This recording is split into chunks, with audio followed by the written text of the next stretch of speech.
Got a fairly simple nugget here for you on what is really a fairly simple Windows service. That Windows service is network load balancing. And to be perfectly honest, one of the most challenging parts about NLB is just recognizing when you should use it, particularly in contrast with when you might use Windows failover clustering. So let's spend a minute talking about first why NLB even exists and the types of things that NLB is really intended to do. Because this will become important as we start in the upcoming nuggets to talk about things like failover clustering. You will find throughout your career as a Windows administrator that you'll be implementing NLB primarily for a very small number of potential reasons. Most often, NLB is the tool that load balances IIS services or web services. If you got a web server, you need to take a couple of web servers and connect them together, load balance, high availability. NLB is your solution for doing that. NLB can also help in a couple of other cases as well, and these are kind of less used in many circumstances, but they're no less important. If you have a remote desktop services environment, multiple remote desktop services hosts servers, NLB is a way in which you can take those RDSH hosts and then load balance the users, the incoming user connections across RDSH hosts. You can also use NLB for VPN server farms, and most specifically things like TMG, like the Threat Management Gateway, which is one of those sort of slowly slipping away sorts of solutions that Microsoft has. But for the most part, the vast majority of times you're going to see NLB being used is when you're going to use it to support load balancing web services. And in this nugget, we're going to talk just exclusively about that use case because it is more than likely the fact that the only types of questions you're going to get asked have to do with implementing NLB for the purposes of load balancing IIS. What's important to be, the differences here are important between NLB and Windows Cluster. And that is because the number of services that are actually running, so the count of actual services, is different between NLB than is in Windows failover clustering. So let's assume here that I've got my happy little user here, right? And my happy little user is attempting to connect up through some network to my services. Now in a single server world, right here, so this is my IIS server, I can connect up that user so they can access the website. Simple, standard, turning on of IIS services and loading a website. But in the case where that IIS server should actually go down, well, then the web service is also down. So the user is no longer happy. He's in fact somewhere less than happy. Maybe he's nonplussed or maybe a little sad. So we incorporate technologies like NLB in order to provide high availability for web services. So let me come back here and get rid of my little down server marks. And also for load balancing. I mean, that's why we call it load balancing here. So with NLB, I have the ability to take multiple different IIS servers and then essentially craft them together, connect them together into what is alternatively called a farm or a cluster. The term cluster is almost a bit of a misnomer, but a collection of hosts that are able to respond to this happy little user whenever he makes a request down here through the network. The most important thing for you to recognize as far as what kinds of services NLB works best with is that NLB is really designed for services that are generally stateless. And that is because the activities going on here on one node are not generally understood by the things that are going on the other nodes. So if I have some sort of thing going on here, this server happens to be the one that's processing the request by my happy little user. Well, this server has no idea that this server is even really doing anything. The only way that a server might know that the other servers are actually doing something is because down at some level below your web servers, you might have a database or an application server. So an application server or a database server that these three machines connect up into. It is in this location where your stateful-based information generally gets stored. If you're familiar with an N-tier solution, an N-tier solution tends to have a web tier, an application tier, and a database tier. The only thing I've done here is I've consolidated the application tier and the database tier just simply because I'm running out of room at the bottom of this screen. So it is NLB that allows us to then provide load balancing services and failover services for that first layer, the web services layer. And it is other technologies that we will then use at the lower levels for the application and the database layer to handle those load balancing and failover needs there. That's where you end up typically implementing solutions like Windows failover clustering. Now, in this nugget, we're going to spend some time talking about the implementation of NLB across a 2-node cluster, a farm of 2 different nodes. We will install NLB on the first node, and then we will then, from the first node, add the second node as a node to the cluster. When we do that, we're going to talk a little bit about some of the NLB prerequisites. Now, there are a couple of different ways in which you can set up NLB's networking. And one of the best solutions still today involves the use of having 2 separate network cards per server, where each network card is on a different subnet. This is necessary in a lot of configurations because of the way that the network addressing is actually handled by NLB. Now, each server here, right, each web server is going to have its own IP address. And each web server here also has its own MAC address. But when we create an NLB cluster, what we are creating is essentially a virtual IP address, and in some cases with a virtual MAC address as well.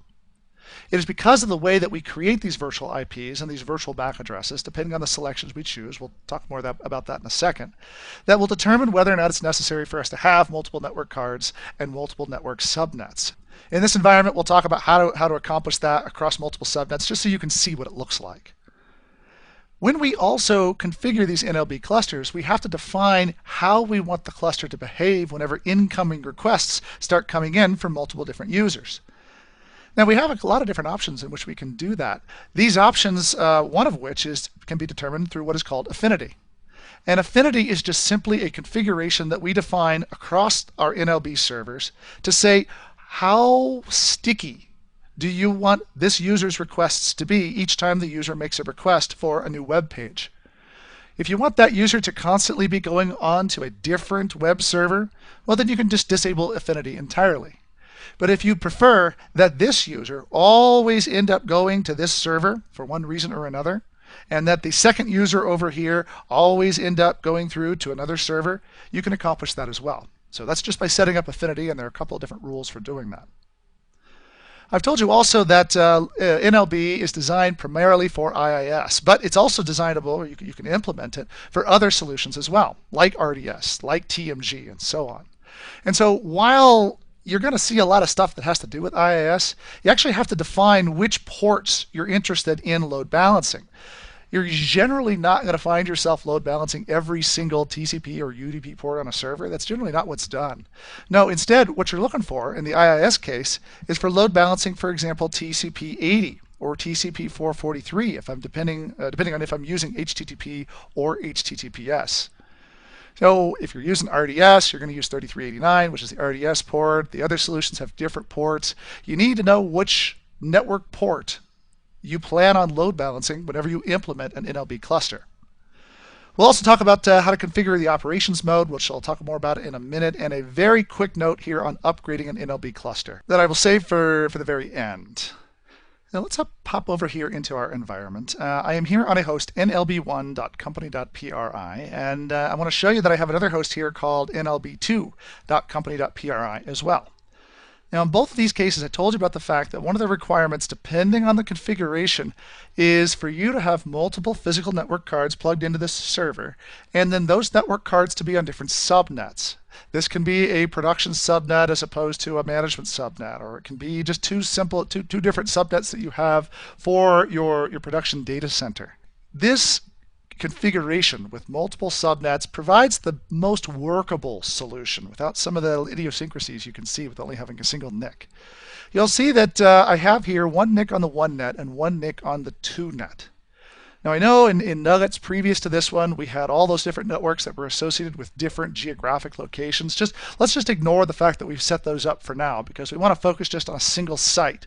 And I didn't actually feel like creating multiple extra subnets to confuse you. On this server, NLB1, I have 1.205 and 2.205, and on the server NLB2, I have 1.206 and 2.206. On both servers also, I have gone through and added in the NLB feature. So you won't find NLB here in the list of roles. You'll find it on the second screen here for network load balancing here in the list of features. There's absolutely nothing else that you really get out of that installation. It doesn't even require a reboot to get NLB services up and running. So I wanted to get that installed on both servers because having it installed is the first step in the process.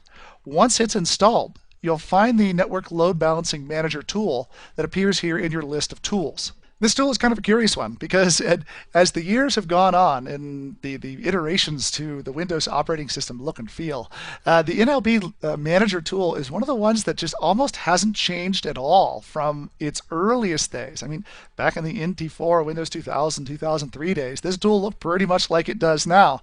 So it's kind of humorous how Microsoft has spent some time and effort to update some tools, but this one for some reason just doesn't seem to get any love. Let's talk about the first process, which is that of actually creating a new NLB cluster.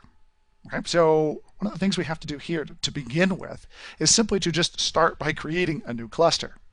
When we do that, the first thing we want to do is connect up to the first host that we want to be part of the cluster, which in our case will be NLB1. If I choose connect here, we'll see the two different interfaces that are available for configuring this cluster. Now I have two different options here, one of which I'm going to use for my traditional management traffic, so the kinds of traffic that needs to go directly to this host. The other connection, or the other network, is here for the kinds of traffic that is intended to be load balanced. Now let me kind of explain to you, let me grab my pen here, let me explain to you one of the reasons why this is important.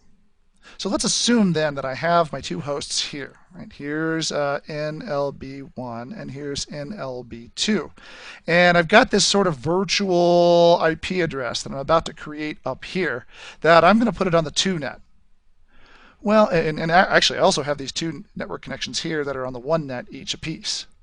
The whole point of NLB is so that when I've got my user up here and the user needs to connect up into this environment, they can then address the web server through some 192.168.2.0/24net, right? Or whatever your subnet happens to be. NLB will take any of that traffic that is directed to that address, whatever address we end up choosing here in a minute for this NLB address, this cluster address. It will take any of that traffic and then direct it to one or the other of these two servers. And so you're never really going to know which server that you end up getting onto. And that's the whole point behind NLB. NLB is designed so that if one of these servers goes down, well, then the other server has the awareness that it's gone down, and so the traffic continues to propagate into the correct location. It helps you during those situations when you do end up losing a server. But there are occasionally the times when you, the administrator, so here's you with your fancy administrator hat on. I didn't know admins had fancy hats, but let's assume you do. You as an administrator sometimes need to get directly onto a machine, right? You need to know that you need to patch NLB1. Well, the reason why we create these separate subnets is so that you, the administrator, can go to the 1net address and know that you're getting on this server without having to go through the balancer and worry about which server you're actually getting on. This becomes very important, as I said, for management tasks, when you got to patch the server, all the usual stuff that you're used to thinking of as far as your job with your fancy little administrator hat. And like I said, I want to know what those hats look like. Do they actually look like Abe Lincoln hats? So let's throw the interface to be used to configure this cluster as the 2net interface. I'll choose next here, and I have a couple of host parameters that I need to configure here on this next page. The first of these items is one that is perhaps the most misunderstood, or the most easily confused item in all of the NLB configuration. And that is this item here called priority, the unique host identifier. Obviously, we're going to have multiple different hosts that make up this NLB cluster. And in that configuration, we're going to define one or more different TCP and UDP ports that we're going to load balance. But because I'm defining that TCP or UDP port, the rest of the TCP or UDP ports are going to be left not load balanced. This priority value is what tells the cluster when an incoming request comes in on a port that is not defined by the cluster. So assume that we're going to cluster TCP 80 here. If I get a request on TCP 81, well, then those requests, those that aren't defined by a port rule, are going to be sent to the cluster host with the highest priority, or the lowest number. Okay, so let me say this again, right? So I got TCP 80, that's what I'm interested in. And then I have every single other TCP port in the world, all the way up to 65.536. Anything that comes in over any of those other ports needs to go somewhere. And so we define what that will be by this host priority here. Now this is defined as a priority because, again, in a cluster that has multiple different nodes, I need to support the loss of a node. So that if my priority 1 node goes down, well, I still have the ability to route this weird, different traffic, this unexpected traffic, to one of the hosts. I'm going to dedicate one of the IP addresses for this, which will be the 2.205 address. That's the one that I set up by just plugging it in my network settings. I can set what the initial host state will be, which will be started or stopped or suspended, whichever one I'm looking for. And then do I want to actually leave the cluster not operational, or this host not operational after the computer restarts? In certain circumstances, you may want to set this so that you have the ability to complete some configurations, for example. Maybe you're setting up the NLB cluster, but you're not quite ready to turn it on just yet. In this case, all the defaults here are perfectly fine for me because I have a host that I want to load balance. I'm ready to go, and I'm going to leave it in the started state here. On the next screen, I have to identify what the IP address, the virtual IP address of the cluster is going to be. So back to my little drawing here, back to my 2 little hosts. Here are my 2 NLB hosts. There's NLB1 and NLB2. I am now at this point creating whatever this address is going to be here. That will be the location users will go to begin load balancing. So if I know that my web page, so the www.company.pri needs to go to 192.168.2.220. That's what my DNS record will be for that website. Well, it is in this location right here where I'm going to punch in 2.220. This is important to recognize because, as you can see here, I don't have to add just a single cluster IP address. I can actually add in multiple different cluster IP addresses if I want. So a little bit later, when we get into configuring the port rules, I have the ability to identify different cluster IP addresses that may or may not correspond to different port rules. So I can get a little silly here with how I end up dealing with the load balancing that I need. Let me plug in that address, 192.168.2.220. It's just one I kind of picked out of the ether, and choose OK. Then I'll choose Next. This creates the IP address for the cluster itself. Now, in addition to that, I also want to create an FQDN for the cluster as well. This will be NLB farm.company.pri. So this is just going to be an address that I will use that corresponds to my 2.220 address. We'll have the option of creating other ones a little bit later on. This takes us now down to the other of the more complicated configurations here with an NLB cluster, and that is what is called the operation mode. Now, I told you that some of the reasons we end up setting up multiple adapters here has to do with just so that I can make a management connection in. Others have to do with how the MAC addresses of these clusters end up getting either obfuscated or directly used whenever I set up the cluster itself. The first of these, the unicast operation mode, these days is generally the default, and it allows the cluster's MAC address to completely replace the MAC address on the individual host adapters on each host.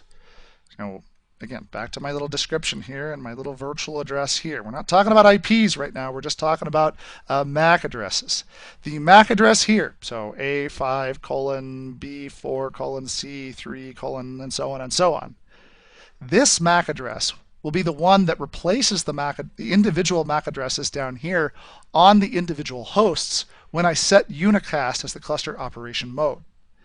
This is probably the best solution when it is supported by your network adapter, and if you're putting this in a virtual machine, when it is supported by your virtual environment. There are some virtual environments that have MAC address spoofing turned off, and when that's the case, you cannot use the unicast cluster operation mode. And that's kind of an advanced topic, but if you happen to be using VMM or vSphere, disabling MAC address spoofing is something that will prevent this cluster operation mode from happening. Unicast is in many ways probably the best of the three, at least in terms of the amount of traffic that it can generate on the subnet. The multicast operation mode uses a slightly different configuration in that each of these individual MAC addresses on the computers still remain the same. They're not obfuscated by the cluster's MAC address. And so the cluster ends up communicating with the individual nodes down here using multicast. Now, one of the problems with multicast, as we talked about a little earlier, is multicast is one of those protocols that the network teams love to hate, because multicast has a tendency to flood the network switches. You're essentially sending packets out across that subnet.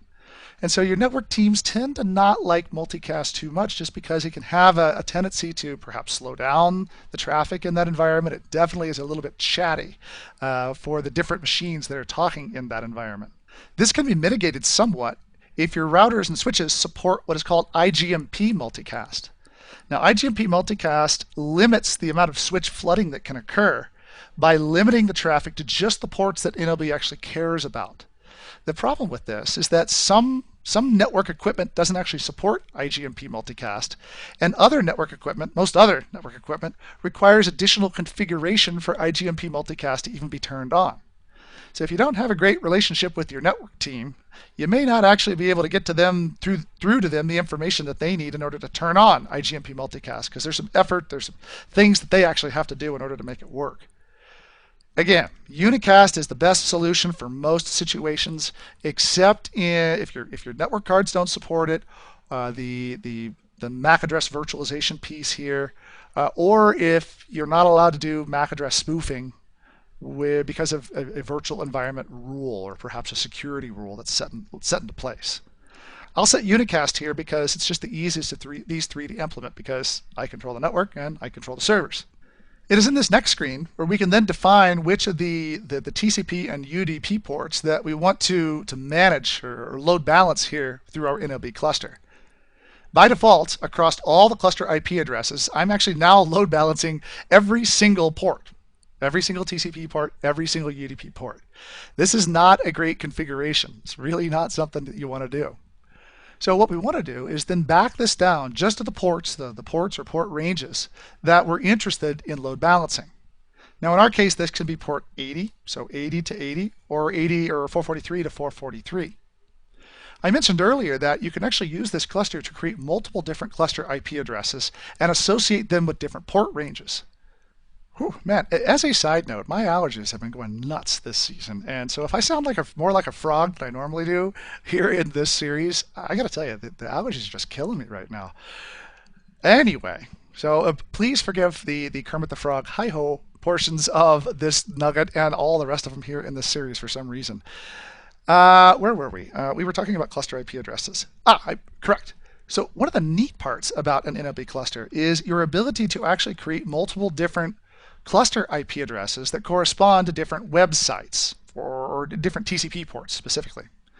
So you may or may not be aware in IIS, so again, here's my two IIS servers. In IIS, I have the ability to create different websites. And when I do, I can associate those websites with different ports.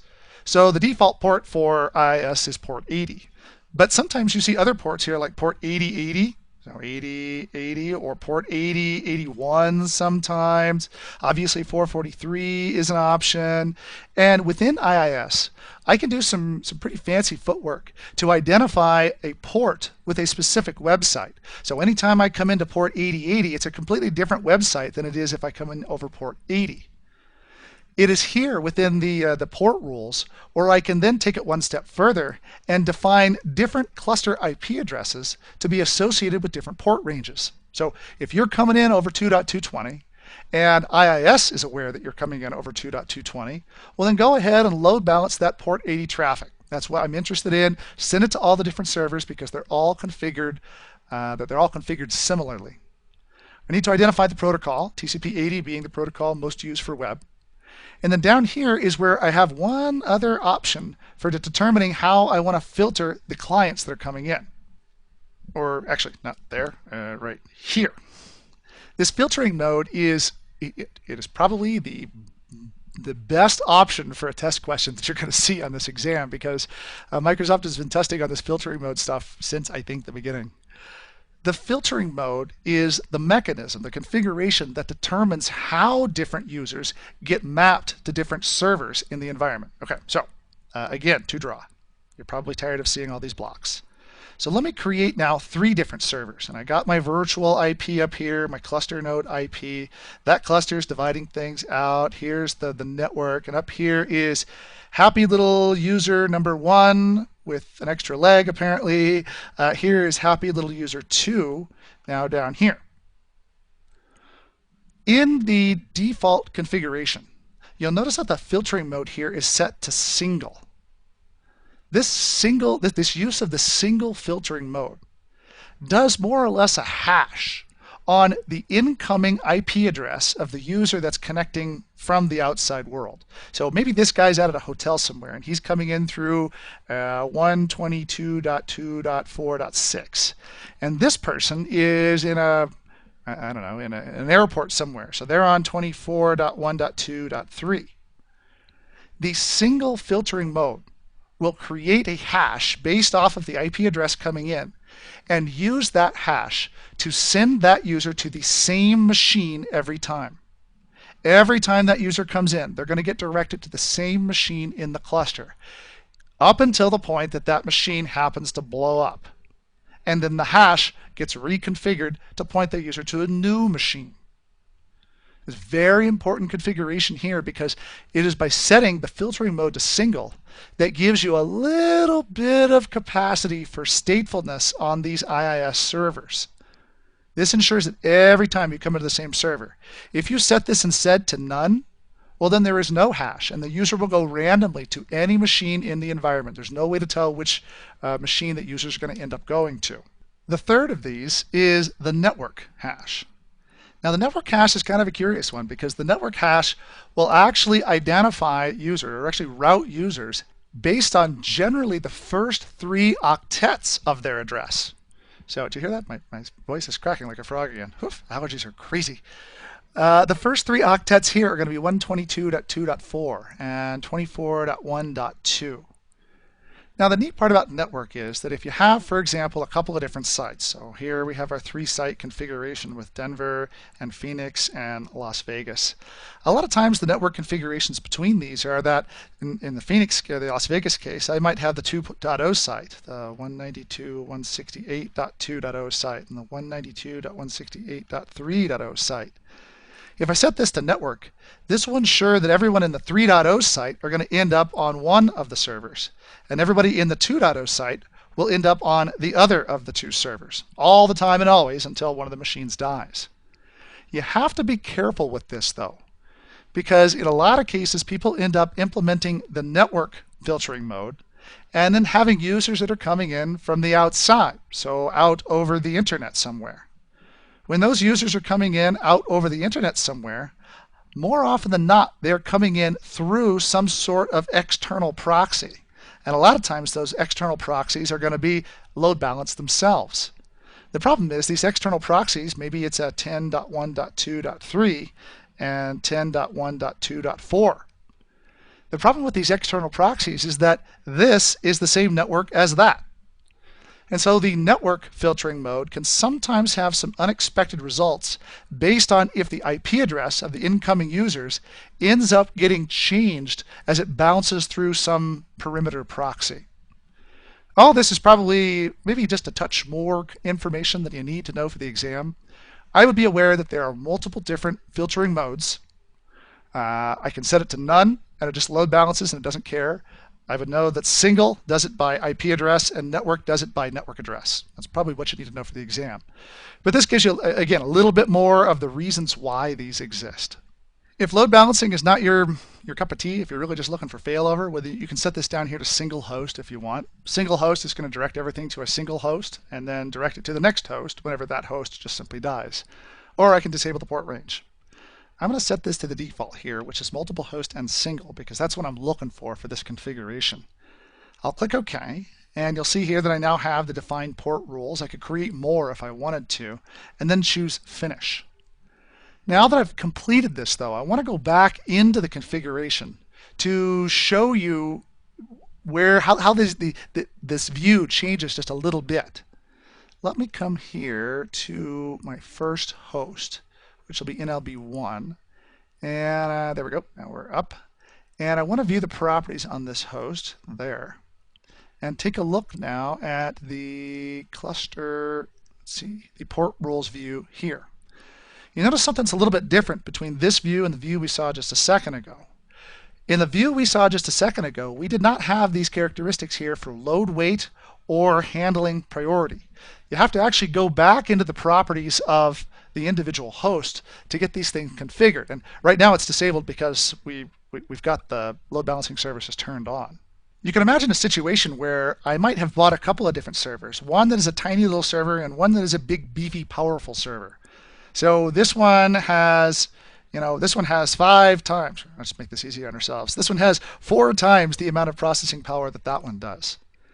Well, in that case, it may be useful for us to change the load weight here so that the weighting of this server is unbalanced with the weighting of the other server. So if my load weight is, I don't know, if it's, maybe I should have made it 5 times. If it's 50 over here, then it's going to be 10 over here.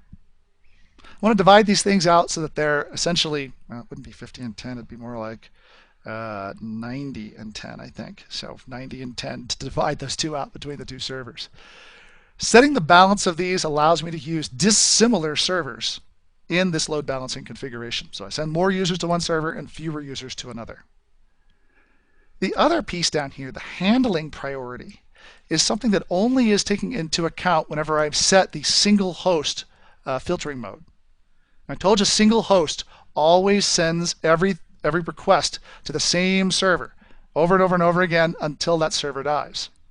Well, it is the handling priority that helps me determine or tells the cluster which of these servers to send it to. Priority 1 goes first, then priority 2, and so on and so on. So don't ignore these port rules after you've gone about configuring the cluster because, well, there are a couple of additional configurations that get set once this first host gets brought into and the cluster starts operating. As with everything in Windows these days, there are also some PowerShell commands that I can use. If I come here, for example, to Windows PowerShell and run it as an administrator, there are a couple of interesting commands I'd be aware of. Get NLB cluster node. Cluster node right here. We'll get information about the cluster node. So NLB1, there's the content. And if I FL star it here, you can just see there's more kind of extended information. I'm not filtering on ICMP. There's my GUID on the adapter. Do I persist that suspend on the reboot? No. What's the state? The cluster is indeed converged, which means that it's a happy cluster now. All the nodes are aware of each other. I could use get NLB node, cluster node. I can set that to, for example, set NLB cluster node, or not set, add NLB cluster node. So, for example, if I want to add a new cluster node, I can accomplish that. Add NLB cluster node, new node name NLB2, and then new node interface Ethernet. I think it's Ethernet 1. That would add in that additional cluster node if I wanted to. I would, just with all of these, be aware of what the commands are that are associated with NLB, GCM, where name, like, NLB. There's the list of them. And again, just with all of these, not necessarily deeply about how these commands work, but the mapping between the commandlets and the things that I'm showing you here in the graphical user interface. So again, understand that mapping just like with all the different technologies that we're talking about here. When it comes time to add in more than just that one host, we actually have to add in an additional NLB host to get this thing up and operational as really a load balancing cluster. And I can accomplish that here by adding the host to the cluster.